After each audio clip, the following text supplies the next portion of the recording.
Hi, my name is Daryl, and I'm a veteran.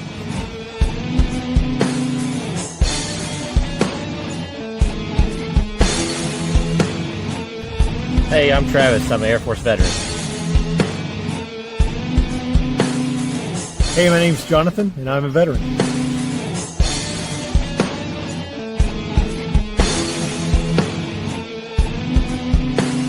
Hi, my name's Ashley, and I'm a veteran.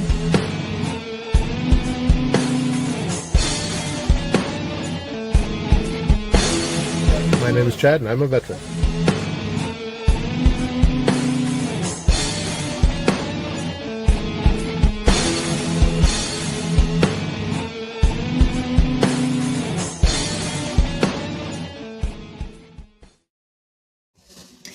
Well, good evening, everybody. Welcome to Conversations with a Vet. My name is Kara Lee. I have a wonderful guest waiting in the wings, as always. But before we get to my wonderful guest, I did want to talk about one of my previous guests, and he has written a book called Unshaken Resolve, and this is by Michael Alexander Payne, a wonderful guest. So if you haven't seen that interview, check it out on YouTube. You can search by his name or Conversations with a Vet, and you can bring that up. You can also purchase the book on Amazon. So that is available for everybody now. So go check it out. It's a great read, a lot of information for leadership. So if that's something that you want to look into, a great resource for you. So without further ado, please help me welcome Wayne Sherry. Good morning. Well, good morning, good evening. How are you? I'm well. You? I'm doing really well, thank you. So I want to say thank you again for taking the time to come on the channel and have a conversation. I do like to start by asking my guests a little bit about who they were as a child. So who was Wayne as a kid? Working on a farm, raising cattle, raising horses, of course, chickens, typical farm life. We farmed all down here. We had about 600 some odd acres, I think. We raised cotton. We raised aloe, corn, typical farming in a small community. The only Nice. place that we were about 20 some odd miles kind of southwest of Taylor, Texas, in the blackland farmland. So growing up there, I started school first grade in Thrall, Texas, which is another small farming community outside of Taylor. And then my dad, he farmed, my uncle farmed with him, and then they both worked for Taylor Bedding and Manufacturing Company on the side. And that's where my childhood started. And we moved to Florence, where we're at right now. After the farm that we just leased it, so the owner of it to sell, so we had to vacate the premises, and we moved to Florence, Texas. My dad got a job with civil service at Fort Hood, and my uncle moved to Llano, Texas, and he got on with the highway department in Llano, and we've been here ever since. So, Wow. Just growing up, typical childhood. What was your teenage Running around in years the like? pastures. What was your teenage years like before the military? Yeah.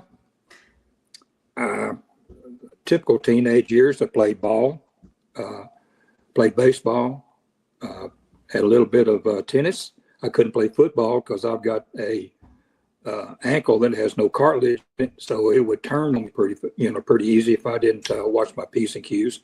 But mainly was baseball, and so grew up doing that.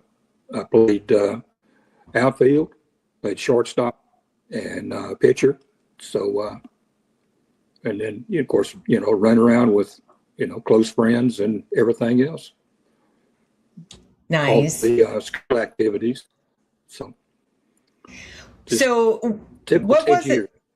Yeah. What was it that made you decide that you were going to go into the military? Were you drafted into it, or did you decide to enlist? No, ma'am, I wasn't drafted. I enlisted. Well, it's like most schools, or rural schools, I should say. Uh, all the recruiters would hit the senior class, and start trying to recruit inductees. And I always loved aircraft, planes of any kind. I love mechanics. And whenever he showed up at our senior class, well, I talked with him at length, and I decided right then that I was going to, join the Air Force. And so this was mid '67, and so I was set. But the only thing about it, I did not have a slot. Whenever I graduated, Air Force did not have a slot. So many people wanted to be in the Air Force instead of the Army. They'd join the Air Force before they'd be drafted into the Army. So what they did, when I got close to graduating, my dad was a veteran. He was decorated in World War II. Wow. They kind of did a little bit of underhanded deal, I guess you could say. They wrote me up as a sole surviving son of a war veteran, where the draft board could not touch me. And because the Air Force recruiter and the draft board lady that ran the draft board, they were close friends. So they knew what they were doing. And they held a slot where they could not draft me until Air Force had a slot for me to slip into, which right after I graduated in '67. So picked up, and they sent me down to San Antonio, to Lackland for my induction, inducted to the Air Force, or my PT, I guess you could call it. That's about what it amounted to. So that's how I got in. But I did not want in. In fact, I got a draft in the mail right before I left, but it was no good since I was already enlisted in the Air Force. Right. So tell me what it was like saying goodbye to your family and heading off to training. I had two sisters. It probably hurt them more than it did my parents, because I was real close to them, and well, I was close to my parents also. But my two sisters, we got along real well together, and of course, they cried. So Right. Other than that, it was okay.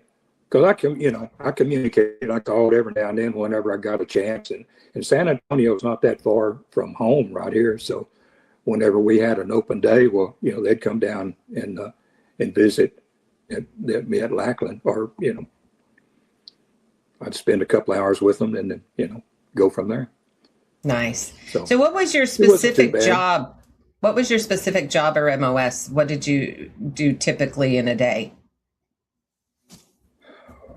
Once I got out of basic, my first duty station was Wichita Falls, Texas.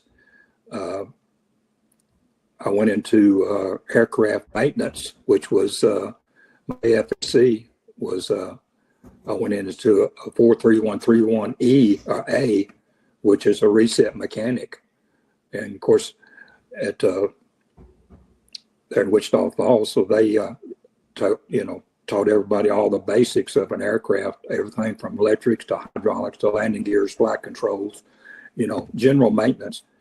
And so that's what I started out as an A. And of course, my training was I think it was a month. I think it was 4 weeks, and you graduate out of that, and then you go to your first duty station, which was they sent me to Tinker Air Force Base, Midwest City, Oklahoma. And Wow. I started working on, ma'am, I started working on C-124 Cargo Masters. That was the only recipe that Tinker had. Everything else was jets, was cargo planes and jets. So I spent, like 7 months, I think, on working on the C-124s, along with 2 or 3 other guys that I went through basic with. So What did you do after You that? learn. After that, I got my notice that I was going to Vietnam. They sent me to Eglin Air Force Base, Florida, for 3 weeks to learn the aircraft that I was to be working on when I was in Vietnam, which was the C-123, which was a small engine cargo plane that way back when it was basically a glider. They put an external engines on it, beefed up the landing gear, and they used it for short takeoff, short landing cargo planes. Because in Nam, basically, unless you're at a base, you have a lot of landing strips that's just cut out inside a hill or in a valley or something other that's really not a real, it's a dirt strip. So they wanted something other that could take it and haul cargo or haul packs, which is troops and stuff like that, Vietnamese troops. So that's what I went to Vietnam on. So do you remember stepping off the plane in Vietnam for the first time? And what was what was your first impression of that? What did I get into? It was in Cam Ranh Bay. It was the dead of summer and hot, humid. Of course, it wasn't the raining seasons yet, thank goodness. So, it was hot, and it's a different world. I guarantee you, anybody that's been there, will testify. It's definitely a different world. Of course, in Cam Ranh Bay, that's the main. You got Cam Ranh Bay and Da Nang are the 2 main entry points into South Vietnam. So that's where all the troops basically come into and process out to their detachment or their wherever they're going to go in Vietnam. So, but it's I looked at a couple of boys that I rode over the plane with, and we was talking about it, and it's going to be different. I guarantee you. So, yeah. And you were right. So speaking of the people that you served with, tell me a little bit about them and how you relied on each other day to day. Well, once you get signed into your whatever flight or squadron you're going to go to, we're kind of guys that were there. They were basically every one of them nearly had a different AFSC. Some of them were security police, some were rotation, some of them were security police. Biggest majority of them were aircraft maintenance technicians. Some of them were clerical. So we just kind of split off and went our separate ways once we got processed in.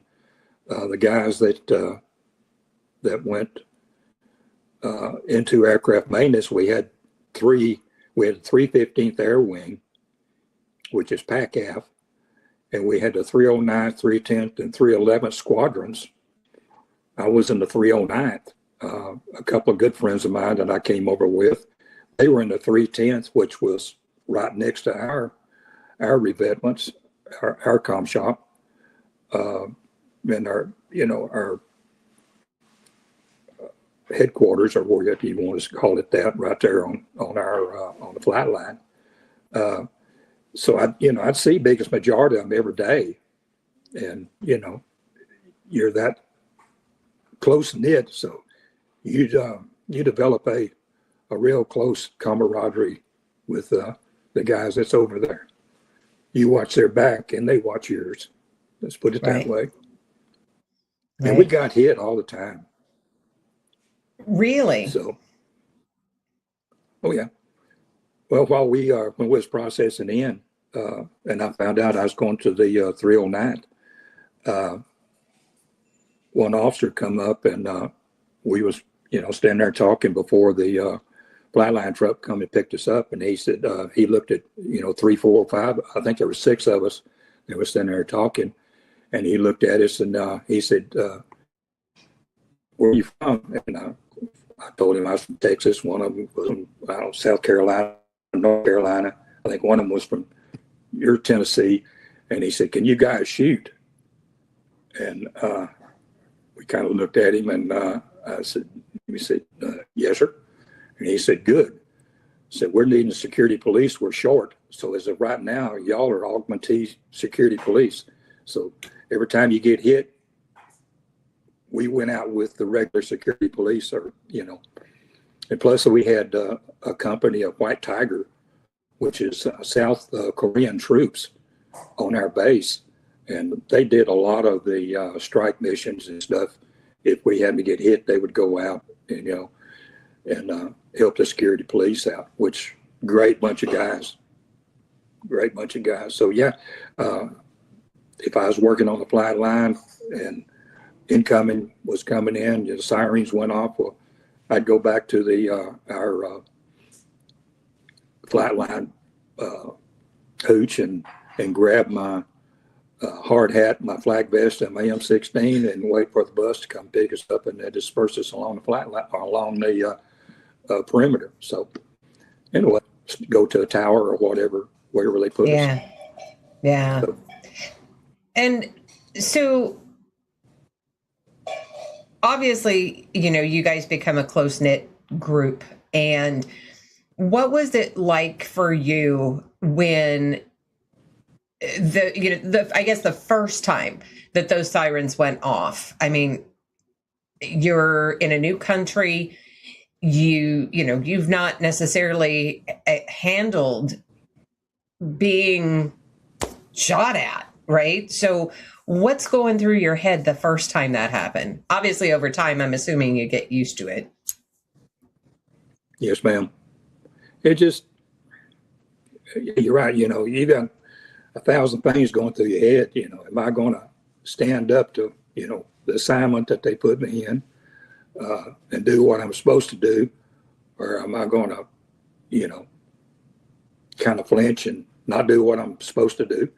But yeah, there's 1,000 things going through your head the first time you go out and stand in a tower or in a ground bunker or something other like that. Most time we stood towers, and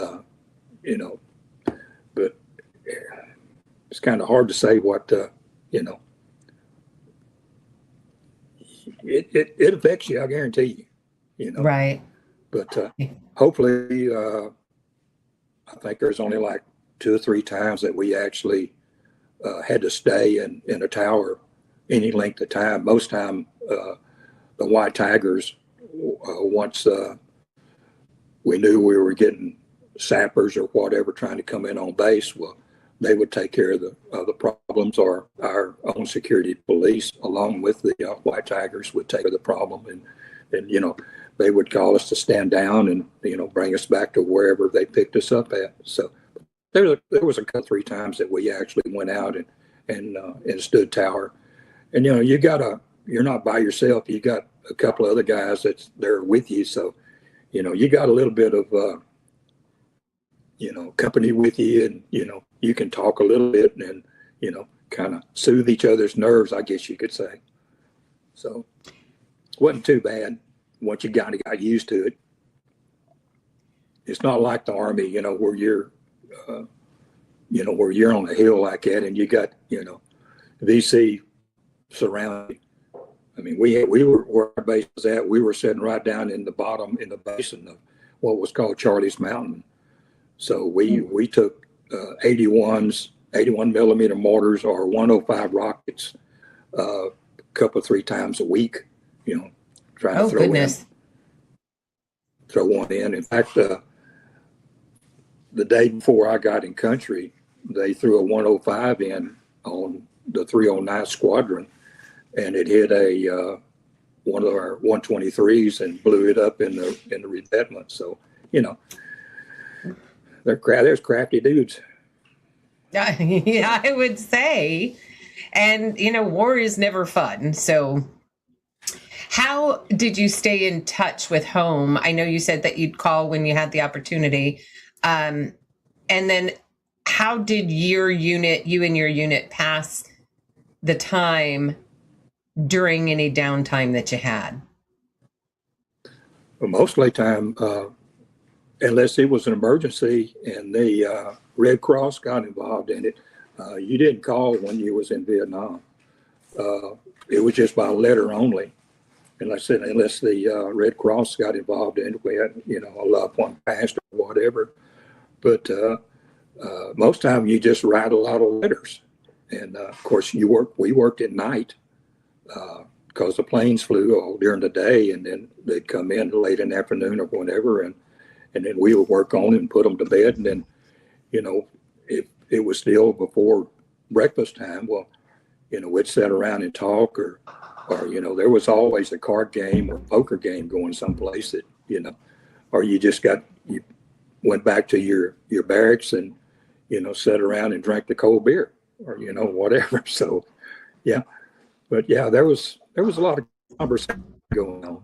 So, but you got real close to the guys I worked with. Let's put it that way, and your supervisors also. They watched out after the troops too. Great bunch of guys. Did you ever feel like you wanted some real American food while you were there? Like, was there every time you said, I really feel like a cheeseburger? Well, you can forget about a cheeseburger over there, I know.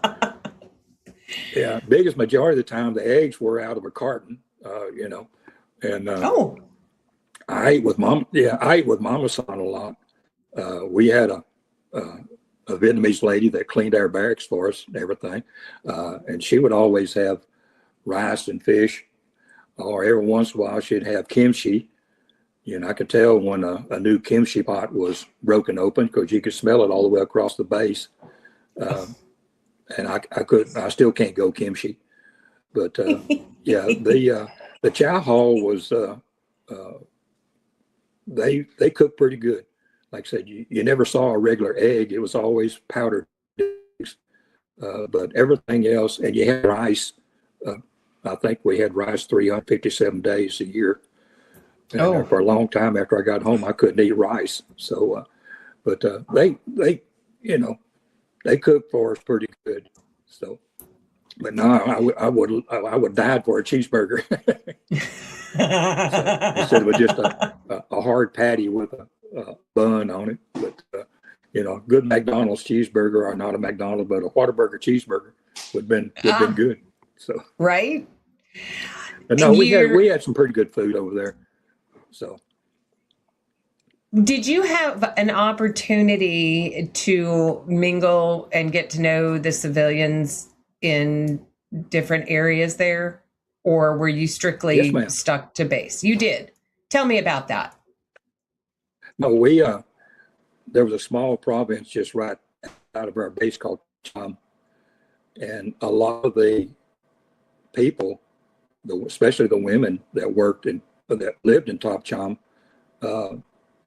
they worked on base.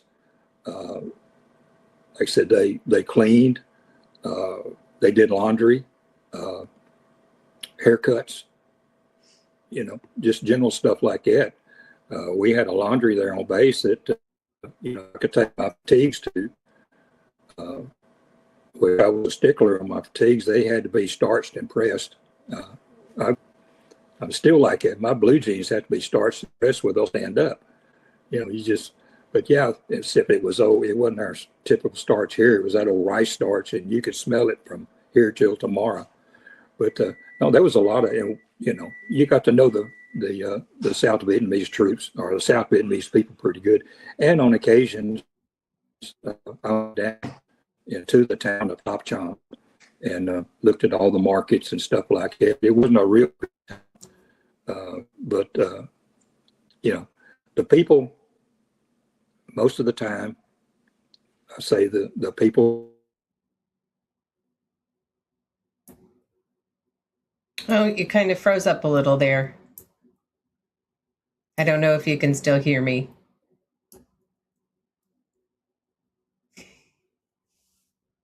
We might be experiencing a little bit of technical difficulty here, people, but that's okay. We'll make sure to get him back. While we wait, let's talk a little bit about the book from Michael Payne, Unshaken Resolve. And I'm going to go ahead and we're going to see about booting him for a minute and have him pop back in while we wait. Because it looks like he might have had his internet. Yep, he's okay.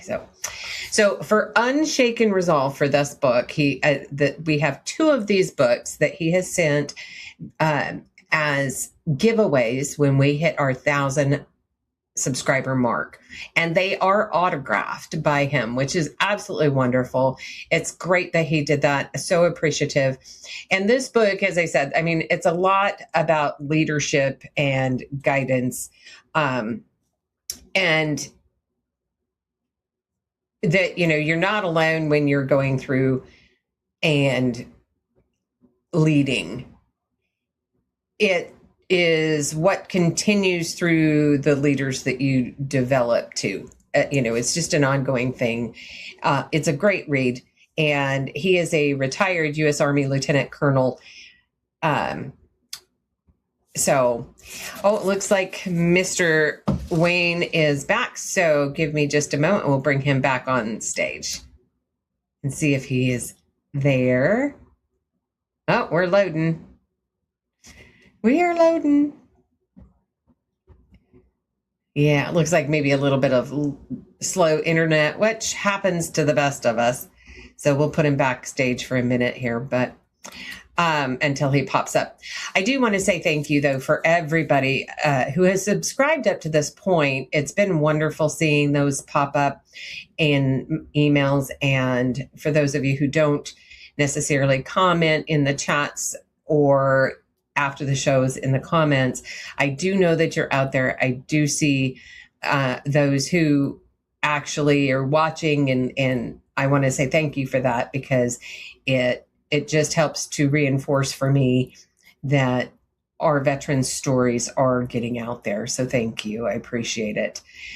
In addition to that, make sure after the show that you like, comment, and then hit the subscribe button if you haven't already. I know a lot of you are new viewers, and so it's really important to get notified. And the only way to get notified, go ahead and hit that subscribe button and hit the notification bell as well.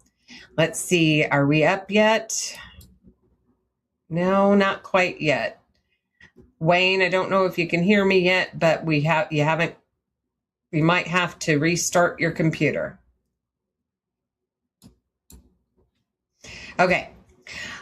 While we wait, some interesting things. So I am on now Spotify podcast. I'm also on Apple Podcasts. So you can go out there, search Conversations with a Vet, and there's a couple of shows out there as well. So super excited for that. We're going to be working on getting some other ones incorporated too. So make sure to check those out.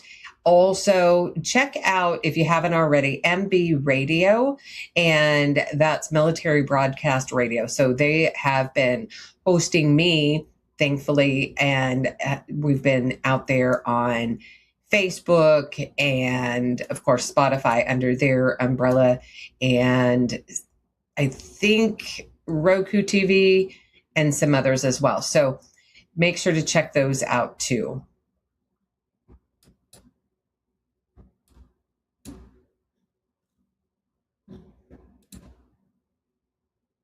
Let's see. Okay.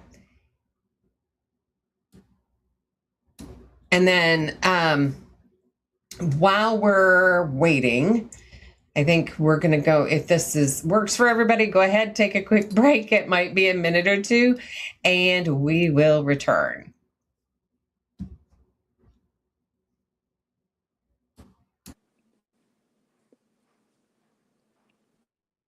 Okay, doke. Most of the people that did the cleaning and a barbershop and the laundry were all South Vietnamese civilians that lived in Top Chop. And I had no problem with them whatsoever. I mean, they were, they were always courteous. They was always nice. They loved us being there because, basically we were fighting the North V, the VA, which the NVA, they would come to the villages beyond the our base, and a lot of times they would take the young men and force them into fighting for the NVA or the VC. So yeah, they liked to have the base there. Plus they made a little bit of money off from us too. So that's always a plus, they right? did a lot of the cooking there. Yes, ma'am. That's always a plus. Yeah. Yeah. But they did a lot of, like I said, we had a mama san that cleaned our barracks for us, and she cooked every day. And if you wanted to eat with her, she'd like that too. But of course, most time I slept during the day because I worked at nights. So, but every once in a while I'd wake up if it was too hot to sleep. I'd get up and sit there and talk with her, or try to carry on a conversation in Vietnamese, which was poorly. So, but you learn a little bit over there. So I bet you would. Yeah. They liked having us there, I think. Nice. So how long were you there? 363 days. I got an early out. And were you just out of Vietnam or out of the Air Force after that? Out of Vietnam. I went back to the States on I processed out 2 days early. What was your homecoming experience like? Oh, you don't want me to talk about that. No. Of course, you probably have heard about, some of the rumors that people encounter, especially coming in from Vietnam, as to how we were treated whenever we got off the plane. They found out where we were from or whatever. It really didn't matter. If we come in off to the base, they knew where we was coming from. We were, cussed on, we were spit at, we was called every name in the book. So it wasn't like the tie yellow ribbon around an old oak tree. Let's put it that way. Okay. And it didn't,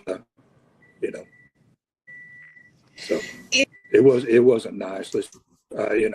That's one thing that has bothered me, from that the American people could do that to the troops that were fighting for them to keep,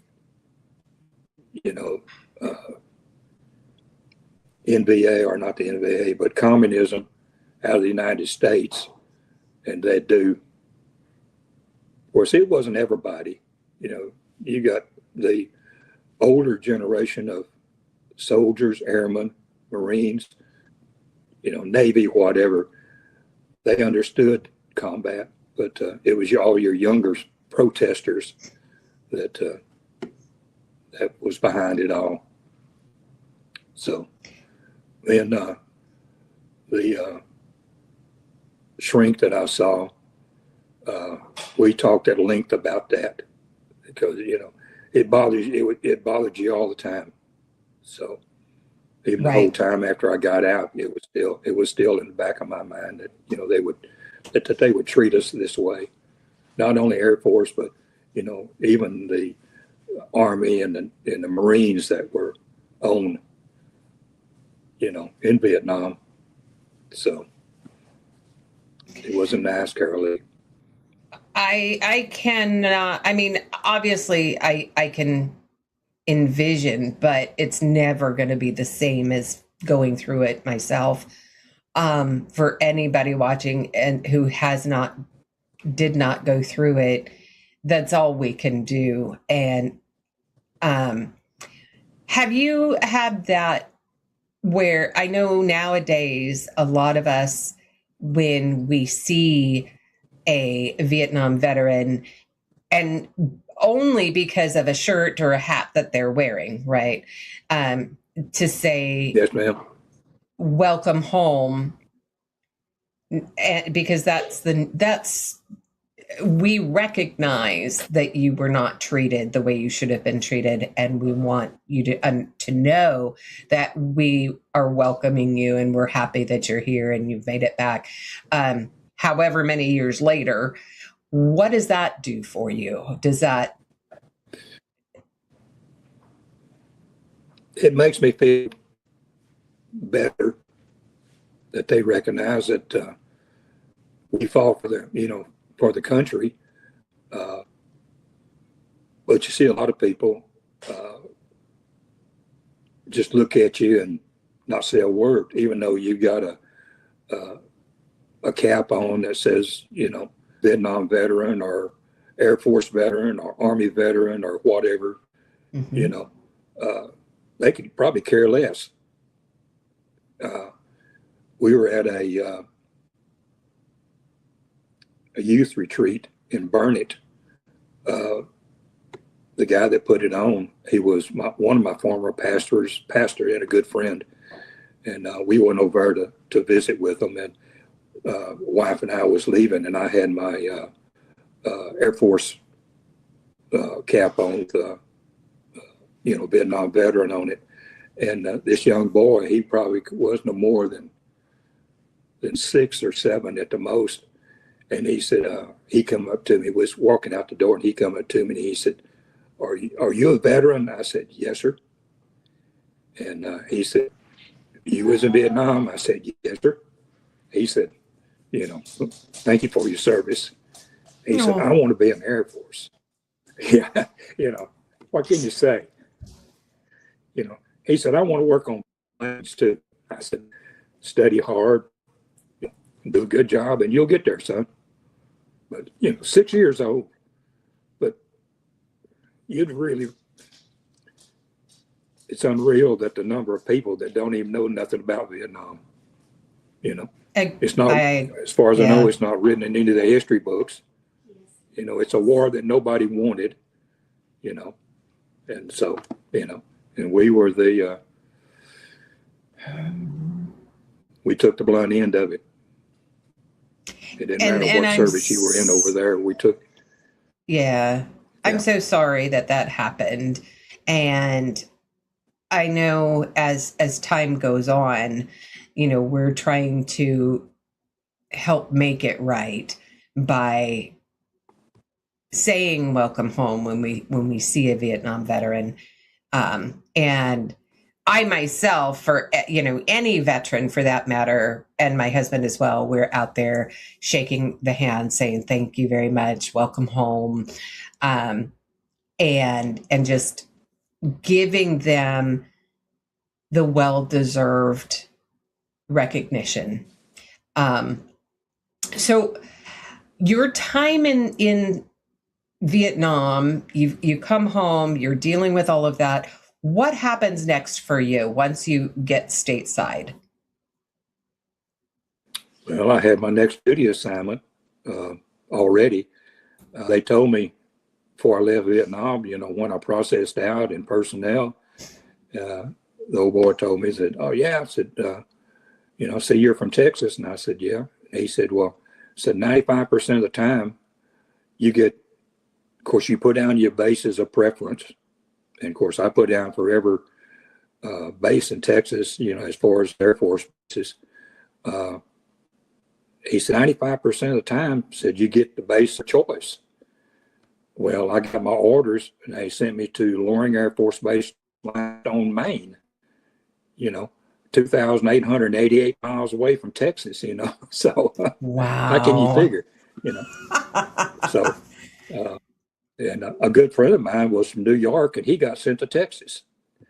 And we tried to swap assignments, but the assignment that me had,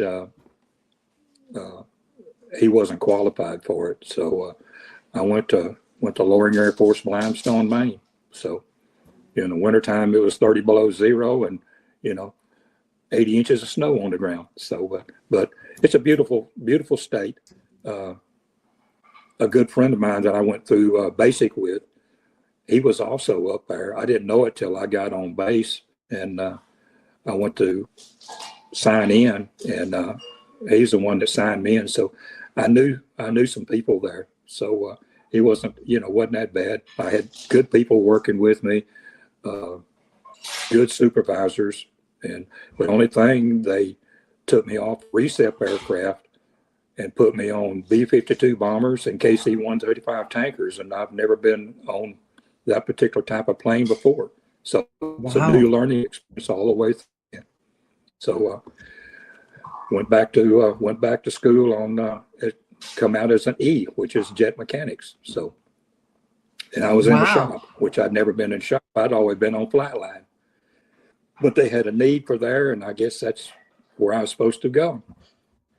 So I worked air repair shop, and made new friends and learned 2 new aircraft, and egress, which is the ejection systems on B-52 bombers, that will blow the pilot and co-pilot out of the aircraft in case of emergency or whatever.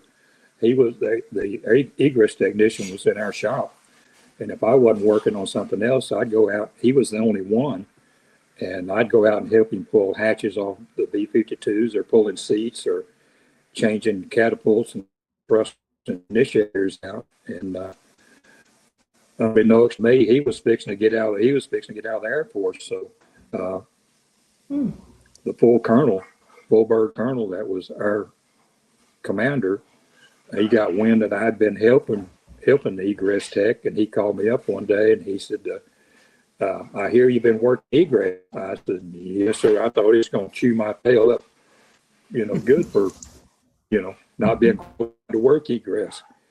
He said, well, I tell you what, since you've been working egress, I'm going to send you to California to school. So here I go to California to egress school for a month, and, send me back as a, egress technician, the only one on Loring, Maine. He told me, said, anything you need, you let me know, and I'll make sure that you got it. So he kept me covered. So I worked egress the rest of the time that I was there. So, so I had a lot of training. But I'm afraid egress doesn't do me anything in a civilian job, though. So, but it was fun. I enjoyed working on different planes and stuff like that. So it wasn't, I didn't regret it. Let's put it that way. Saw some beautiful country in Maine. Yeah, it's got to be gorgeous. Seafood? Are you a seafood lover? Oh yes, ma'am. We were where Presque Isle was at. They had fresh lobster every day, and right beside the base, they had a little shack set, a little trailer, set up with fried clams and oysters, and just you could eat seafood 3 times a day if you wanted it. So it was good. It was good. And during the spring, fall time, the trees are turning colors, and it's just, a picture does not do it justice. Let's put it that way. You have to see it in person. But the only thing about it, the people there too, in Presque Isle, where the base housing was at, in Caribou, they did not like servicemen at all. There's a few families that I met that, kind of took me in, but biggest majority of the time, they did not like. They'd tolerate you, but they didn't go out of their way to be real pleasant with you. So, like I said, a few families did that I met over there, and so it was a good time. I saw a lot of country. Nice. So from there, where did you go? What did you do? Home. So you were out at that stage? Let's see, what did I went back. Well, yeah, I was discharged there in Maine, there at Loring. That was my final duty station after 4 years. So I came back to Texas. I drove up there. It's from my front doorstep here. It's 2,888 miles to Loring Air Force Base. So I drove it back. Took me a couple of days to get back home, and I saw some more country that I would never seen.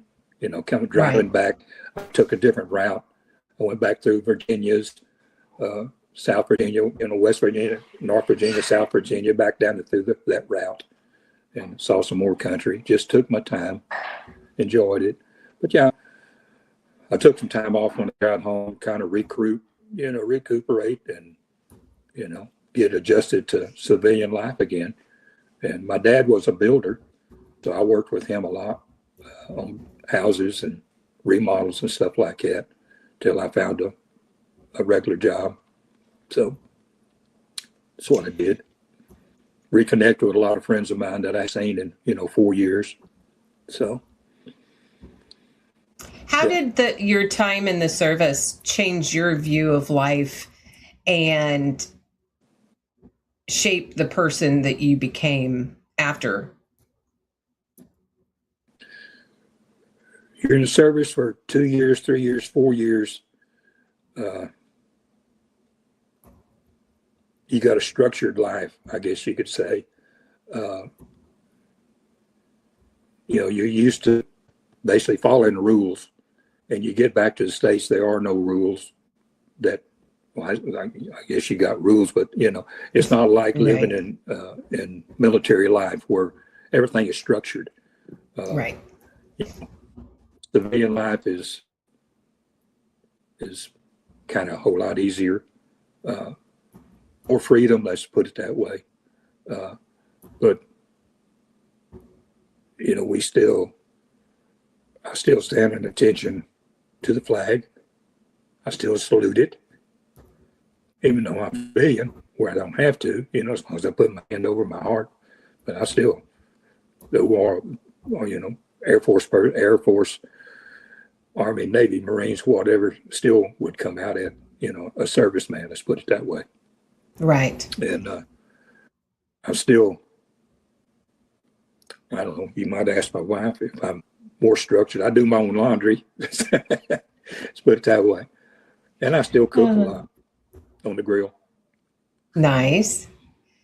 Now, if you had an opportunity to talk directly to the younger generation, or even our listeners, what would you want them to understand about your experience?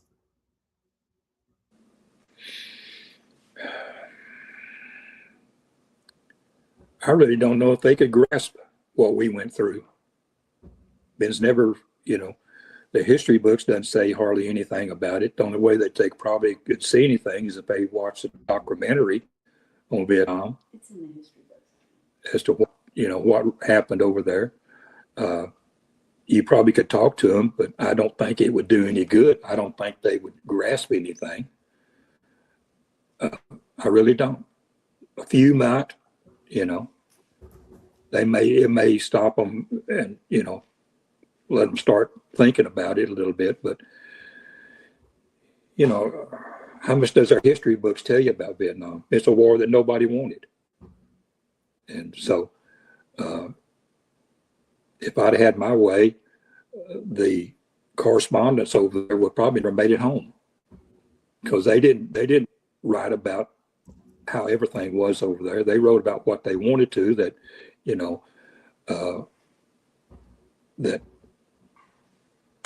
we shouldn't be there, that it was a waste of time, a waste of money, a waste of life, that we wasn't doing a bit of good. But I really don't know if it would do any good, Carol Lee. My personal opinion. Well, let's move forward. And for the younger generations that are coming into adulthood and are looking to join the military, regardless of branch, what words of wisdom do you have for them? Do them good, make you grow up. Guarantee you learn some respect on a lot of them. I saw a lot of guys come in basic training, and they had no respect for authority whatsoever, until they got put in their place. And then I don't know if of course, we never saw a lot of them, or I never saw a lot of them after we graduated from basic training or tech school. We went our merry way, our separate ways. But yeah, I don't think a lot of them would make it, let's put it that way. Do you have any funny stories from your time in service that you can recall? Oh yeah. If we got bored, especially when I was up in Nam, if we got bored, well, there was always one of the crew chiefs that needed to take their plane out for an engine run or whatever, or supposedly engine run.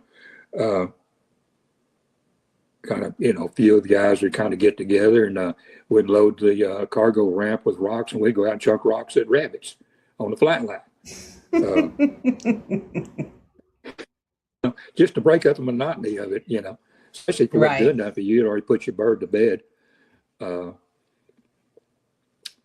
Some of them that found one of the officers, especially that was having a finny party that was fixing to rotate out. They found a couple of stashes of lobster tails up in the back of the plane, and everybody enjoyed them besides who they're supposed to go to. Definitely got in trouble over that. But,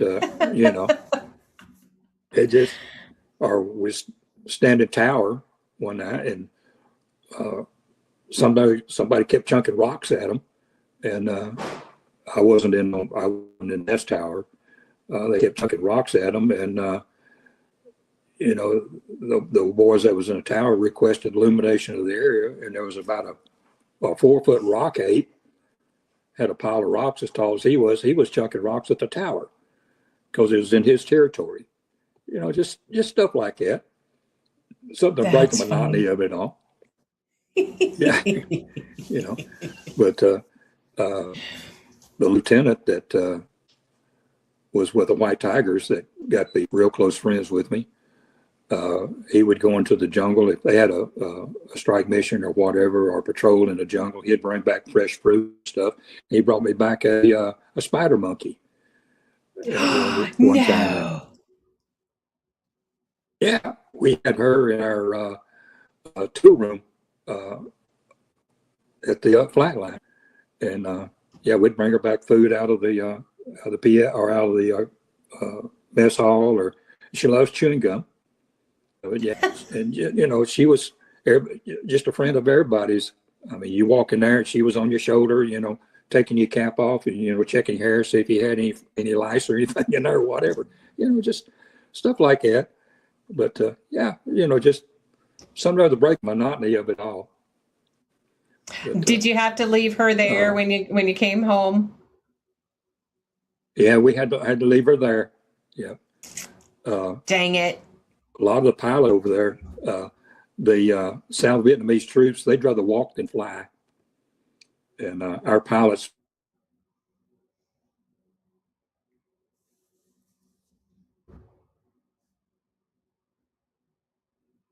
Oh, we kind of froze up there.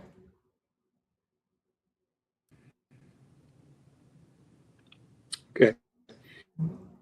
Yeah, the South Vietnamese troops, they had to find, if they loaded them up on a cargo plane, first thing they do, they stick 223 rounds in their ears because of the droning of the engines, and they just half the time they get sick. Oh wow! They just didn't like to fly. If they got sick, the plane captain would have to wash everything out on the inside. They did not like to fly for some reason. I don't know, but especially if they was we were taking them for any great distance, well, they had to fly. But we were, and the pilots found out about that, and a lot of them would just do their best you know, to agitate them, I guess you could say, they would, take off and then just pull hard back as far as they could. And, of course, they sat on the floor, biggest majority of them. They didn't have seat belts on the floor. So, they'd be rolling around all over the place till they did that one time, and a frag grenade came off one of the South Vietnamese troops' vest. So that kind of put a quietus. The base commander kind of put a quietus to all the pilots doing, trying to shake them up as much as possible. So after that, well, pretty well, took off normally, and, made it a whole lot easier for the South Vietnamese to fly. Or, they enjoyed it a little bit better because I bet they did what they were doing. It scared everybody. But I know my plane came in several times hauling packs, and where they get sick on there, then I'd have to get the water truck out and wash the back of it out and clean it all out on the inside. But it didn't bother me that much. So it just made me pass helped me pass the time of day or pass the time of night, because we worked at night. Planes flew during the day. Right. So, anywho. Wow. So. Well, I have to say thank you and welcome home. And I mean that from the bottom of my heart. Everything that you have done and to help protect our country. And to me, it's just amazing that, for one, you volunteered. I mean, obviously you knew the draft was coming, but you stepped up to volunteer instead of being forced to have to go. And so thank you for that. And thank you so very much for taking the time today to come out, tell your story. And again, it's been an absolute pleasure. So if you want to hang tight for me here for just a minute, I'm going to wrap up and then I'll get back with you. Okay. So if you want to hold tight for everybody watching, thank you so much for joining, and we will see you again next Sunday at 6 p.m. Central Time.